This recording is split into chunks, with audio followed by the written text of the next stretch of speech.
untuk menyerang pribadi saya level 3, saya balas level 3. Kalau mereka menghujat pribadi saya level 10, saya level 10. Sebenarnya saya bisa lebih sadis. Nah, yang terjadi dengan Michan yang dia ceritakan seperti itu. Memang waktu itu saya kecewa. Karena apa?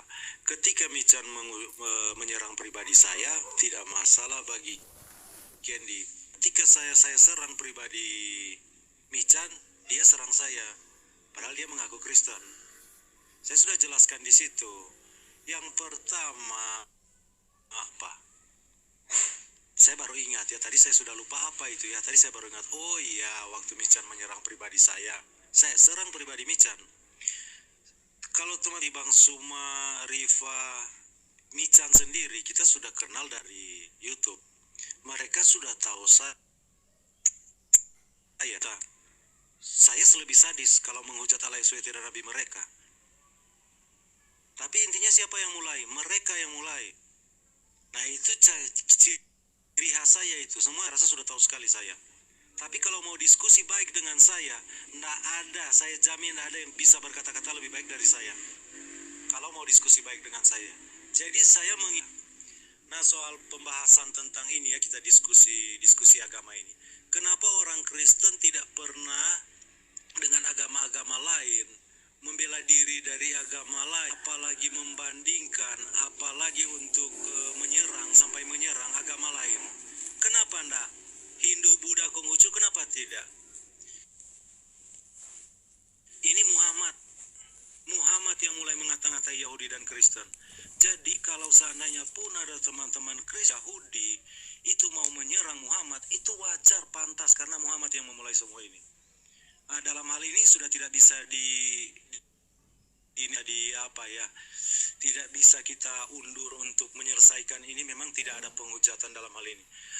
Karena apa? Mau tidak mungkin Quran itu belasan kali mereka dalam doa setiap hari mengutuk Yahudi dan Kristen. Kristen itu dicap apa? Sesat. Yahudi itu dicap apa? Yang dimurkai. Jadi setiap kali mereka menyebut kaum yang dimurkai dan kaum sesat, itu rujukannya itu ke pengikut Isa, yang mereka katakan pengikut Isa dan pengikut Musa. Jadi Muslim, saya tidak masalah dengan itu. Ini makanya saya bilang sudah tidak bisa ditarik lagi ini, kecuali Quran dihilangkan. Cuma teman-teman Muslim harus legowo menerima keadaan sekarang ini. Kalau memang ada penyerangan Kristen ke Nabi kalian, itu kalian harus legowo menerima. Nabi kalian yang memulai semua kekacauan ini. Tambahkan supaya teman-teman Muslim bisa berpikir lebih realistis lagi. Thank you, teman. Silakan Bang Juma, silakan. Oke, jadi terima kasih. Ini lucu ya. Sekarang kalian ini seakan-akan merasa yang tersakiti gitu. Coba periksa Quran, di mana menyebut kata Kristen di dalamnya? Tidak ada yang disebut itu ahli kitab. Kristen itu bukan ahli kitab. Tolong diperiksa lagi tuh. Al-Quran selalu berbicara mengenai Nasara, berbicara mengenai ahli kitab, bukan kalian. Kristen itu agama. Anda berbicara hanya di dalam Al-Quran saja, nggak usah Anda berbicara tentang Kristen. Dan korelasi itu nggak ada. Anda jangan terlalu mendidih darah Anda, santai, relax. Anda boleh berbicara mengenai Islam, saya nggak boleh bicara tentang Kristen. Katanya ingin mencari kedamaian. Yang saya katakan tadi Juma, tidak ada kepentingan orang Kristen. Mulai kambu. Tidak ada Saudara Tito, orang Kristen. Tolong perlihatkan bahwa Anda adalah anak bangsa yang baik. Saya datang baik-baik di sini, oke? Biarkan saya bicara, nanti Anda tanggapi. Begini, coba kamu buka Al-Quran, terjemahan aja. Ada nggak terjemahan Al-Quran itu menyebut Biblos, menyebut kemudian Paulus, menyebut kemudian Apostolos, menyebut Theos, ada nggak? Nggak ada itu, Bung. Tapi nggak kitab kalian, sampulnya aja Alkitab.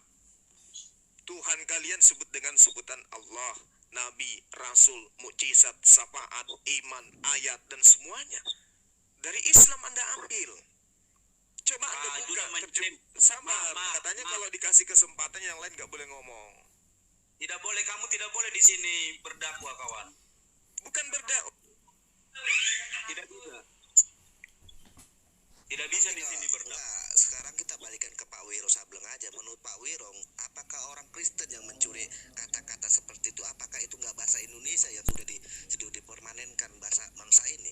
Coba Pak Wiro Sableng bisa berpikir sebagai warga negara, apalagi dia aparatur negara, coba berpikir secara jelas.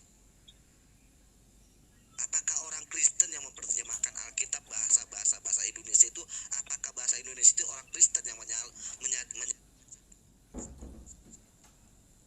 Assalamualaikum warahmatullahi wabarakatuh, sahabat-sahabat sekalian. Ya, kita lihatlah ini ya, orang-orang Kristen ini ya. Katanya dia ingin merajut persaudaraan gitu ya. Tapi kebenciannya itu terlalu berlebihan terhadap kita umat Islam. Mau berbicara Islam harus bicara Islam, ya kan? Kristen harus Kristen. Tapi di sisi lain kita disuruh diam gitu. Di sisi lain umat Islam diam aja. Biarkan orang Kristen yang kemudian mengajarkan agama Kristennya seenaknya dia. Gitu. Biarkan aja Islam itu diam aja. Biarkan mereka kemudian mengambil apa yang mereka inginkan. Gitu. Padahal perintahnya di dalam Al-Quran itu sudah sangat jelas bagi kita umat Islam. Wala tujadilu ahlal kitabi illa billati hiya ahsan illa alladhina zalamu minhum. Kecuali orang-orang zalim di antara mereka. Jadi kalau saya sebagai apologet muslim muncul di tengah-tengah orang-orang yang suka berdebat, bukan karena saya ingin menghujat, karena saya membela akidah agama saya.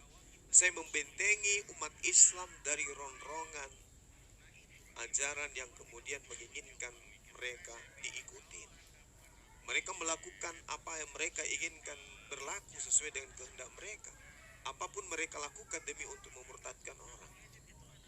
Bukan tanpa alasan mengambil kata Allah, kata Alkitab dan seterusnya. Bukan. Alasannya sangat jelas untuk kristenisasi. Kita hanya bertahan ini. Kita yang bertahan. Kita yang diserang. Itu intinya. Dari kitabnya aja sudah menyerang akidah Islam. Nama Tuhannya aja menyerang Islam. Nama penghulu agamanya pun menyerang Islam. Nama Tuhannya, nama kitabnya menyerang Islam. Tapi apakah kita harus diam terus? Membiarkan agama kita ini seperti ini? Membiarkan kita itu membungkam kita dengan segala macam budaya yang mereka lakukan? Tidak bisa dong. Jadi kalau mereka ini kemudian gak senang dengan saya, wajar. Ya, karena memang iblis tidak suka kebenaran, kan gitu. Lalu kemudian dia sok-sokan tampil di negara ini, sok bijak, sok arif, kita yang salah. Dialah yang benar, maka seenaknya dia harus memframing tentang Islam. Seenaknya aja dia menilai kita. Gak bisa begitu dong. Mari kita adu data, kan? Iya kan? Karena kenapa agama ini akan dilengsarkan oleh zaman. Agama yang tidak rasional akan dilengsarkan oleh zaman. Celakalah kemudian orang-orang yang terjebak di dalamnya, yang kemudian mengikuti langkah-langkah orang-orang yang kemudian beragama tanpa logika.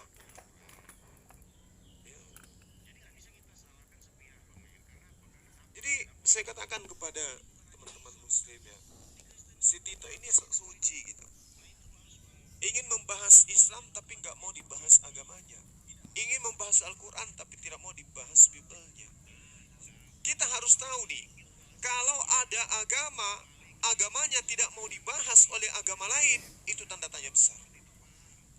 Kalau ada sebuah kitab suci tidak boleh dibahas oleh agama lain, itu tanda tanya besar. Kalau ada sebuah konsep yang tidak ingin disentuh oleh agama lain, itu tanda tanya besar. Dan ingat, agama yang seperti ini, kitab yang seperti ini, konsep yang seperti ini akan digerus oleh zaman.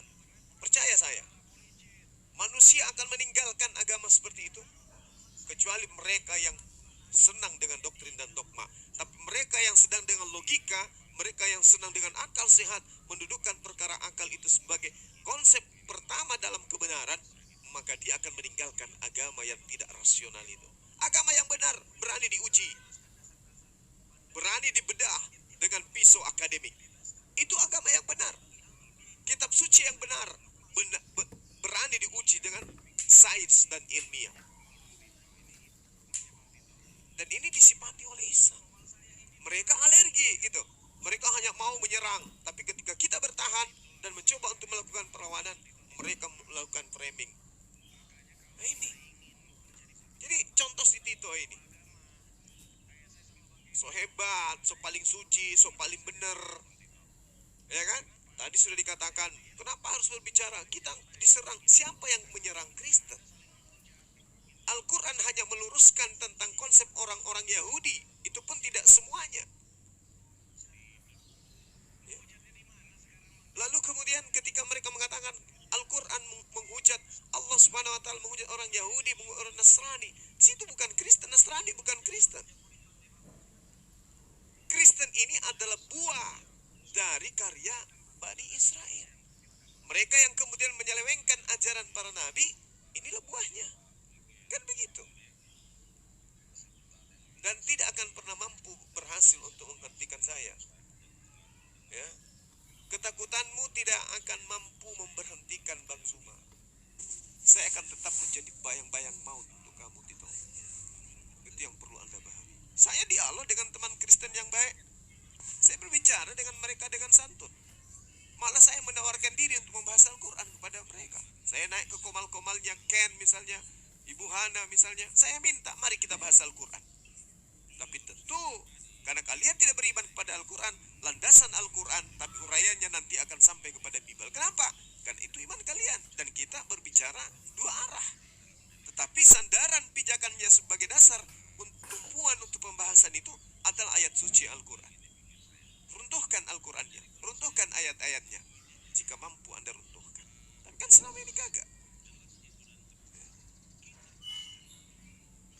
Jadi jangan merasa so hebat, jangan merasa sok suci, merasa tersakiti Anda. Jangan. Ya lebay. Anda kita tahu sejarah kelam anak bangsa ini nggak bisa dihilangkan. Kita ngerti kok.